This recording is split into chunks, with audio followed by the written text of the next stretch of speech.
Boa tarde, estamos iniciando mais um show da tarde nessa segunda-feira, o primeiro dia do mês de fevereiro.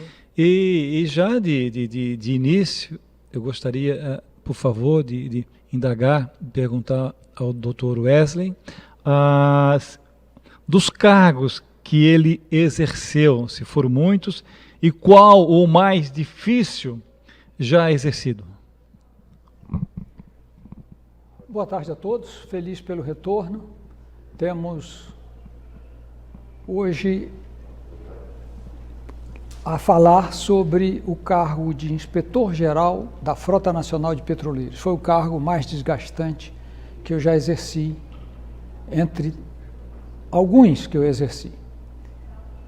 Foram 2 anos e meio com um estresse muito grande.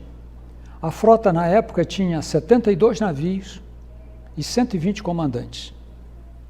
Eu era o inspetor-geral e tinha poderes para entrar em qualquer divisão, qualquer área da empresa. Eu tinha poderes que hoje em dia, não cabe mais para um homem só. Indicar capitães para futuros para serem promovidos a comandante. Indicar comandantes para determinados navios, trocar comandantes, movimentar na época de férias, para cursos, movimentar que a gente diz tira e vem outro para o lugar, né? Eu fazia também, discutia tarifas de práticos, estão falado aí nos valores que eles ganham, autorizar a contratação de agentes marítimos. A empresa que tem navio tem que ter em cada porto que o navio frequenta, comumente, habitualmente, tem que ter um representante dela. Eu ia, visitava, fazia uma pré-entrevista e depois, se aprovado, indicava para o cargo. Eu, a partir de terra, providenciava o aprestamento dos navios para as vistorias obrigatórias internacionais feitas pela autoridade naval. E outras obrigações mais, outros deveres. Os nossos comandantes eram instruídos para, em primeiro lugar, me avisar qualquer acidente a bordo ou qualquer derramamento de óleo. Imagine uma empresa maior do Hemisfério Sul, com 72 navios, em vários portos do mundo, derramava o óleo, primeiro a saber qualquer hora do dia ou da noite era eu. A partir daí, eu já muitas vezes coordenava a coisa à distância, providenciar isso, para providenciar uma coisa ou outra que fosse necessária, e comunicar às autoridades, comunicar aos diversos níveis da empresa.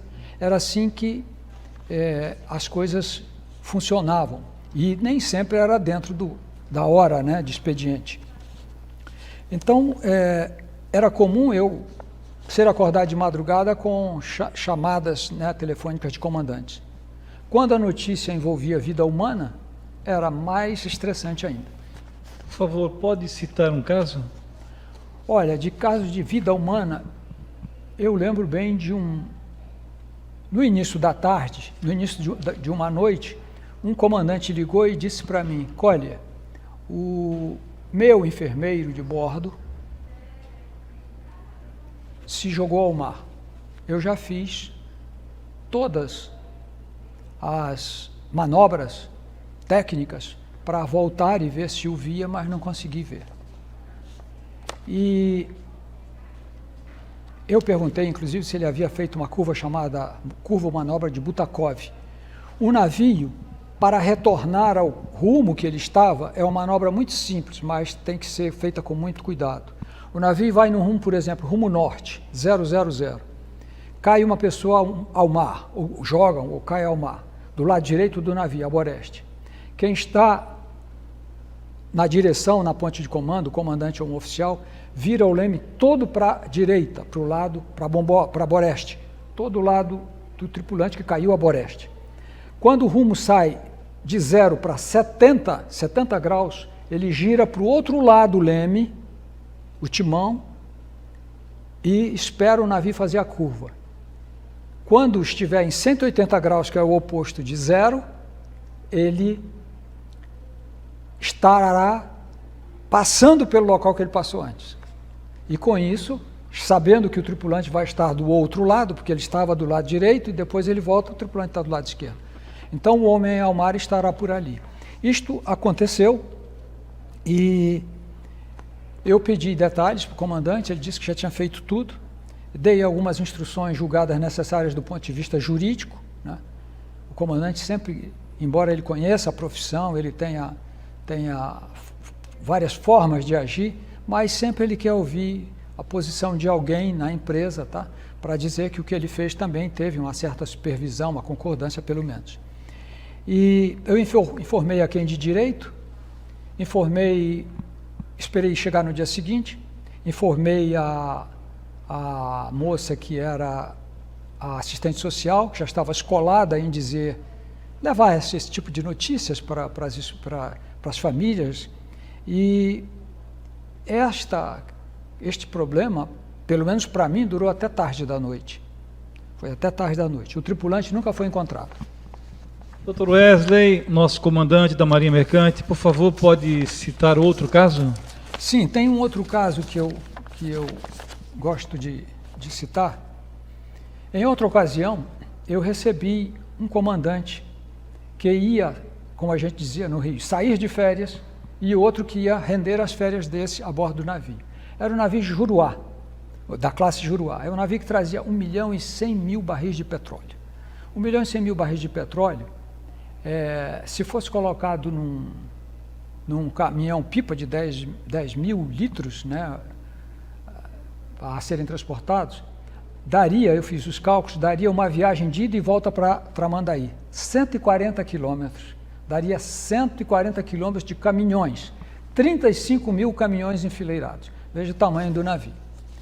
Bom, então, ele disse para mim, e o substituto dele ouviu, ele disse, olha, há poucos dias a Polícia Federal me chamou para eu dizer alguma coisa se eu sabia a respeito de um trabalhador de bloco. Trabalhador de bloco é aquele que vem para bordo, terceirizado, não é da empresa, ele vem com um grupo, vem com um líder, e eles fazem um trabalho muito pesado, raspar coisas, tirar lixo, preparar coisas para, vamos dizer assim, para pintura. E o comandante me disse, eu estive na Polícia Federal e disse a eles que eu não sabia, não tive conhecimento. O que eu sei é que o documento que nos foi entregue, dizendo às pessoas que entraram para trabalhar a bordo, neste documento constava o nome dessa pessoa que a Polícia Federal considera como desaparecida. E nós conversamos, os três, eu e os dois comandantes, aventamos algumas possibilidades. Será que está a bordo? Será que ocorreu a bordo? Será que foi fora? Estão dizendo que foi a bordo, né? Porque se fosse a bordo do navio da empresa, não sei, a indenização podia ser maior, não é? Ninguém sabe. E aí o comandante partiu de viagem, 8 ou 10 ou 12 dias depois, tocou o telefone de madrugada. E o comandante disse para mim assim, vejam só, olha, você lembra daquela ferramenta que desapareceu no porto tal? E eu pensei, eu ainda meio zonzo, né, de sono, como é que eu vou lembrar de uma ferramenta? Não é da minha alçada a ferramenta? Né? Aí ele disse, uma que desapareceu a bordo, entrou, mas desapareceu. Aí eu me situei. Quando ele disse assim, a ferramenta foi encontrada, boiando na casa de bombas. Ferramenta boiando, mais estranho ainda. E boiando na casa de bombas é o local onde o bombeador coloca a carga do navio toda para fora. O navio petroleiro ele tem que bombear para tirar a carga do navio, para descarregar o navio. Aí eu pensei, bom, realmente é quase certo que é o corpo da pessoa, daquele trabalhador que foi encontrado. E eu fiz várias perguntas para ele, e ele estava saindo da Nigéria e retornando para o Brasil. Essa viagem são 8 dias, ele já estava com uns 2 dias ou 3 de viagem, e eu então perguntei para ele, não será uma ferramenta clandestina? Porque naquela época havia muitos clandestinos emigrando de seu país e querendo imigrar em outros, né? E ele disse, não tem já verificamos, não é isso não, tal. E aí nós começamos a conversar a parte mais difícil.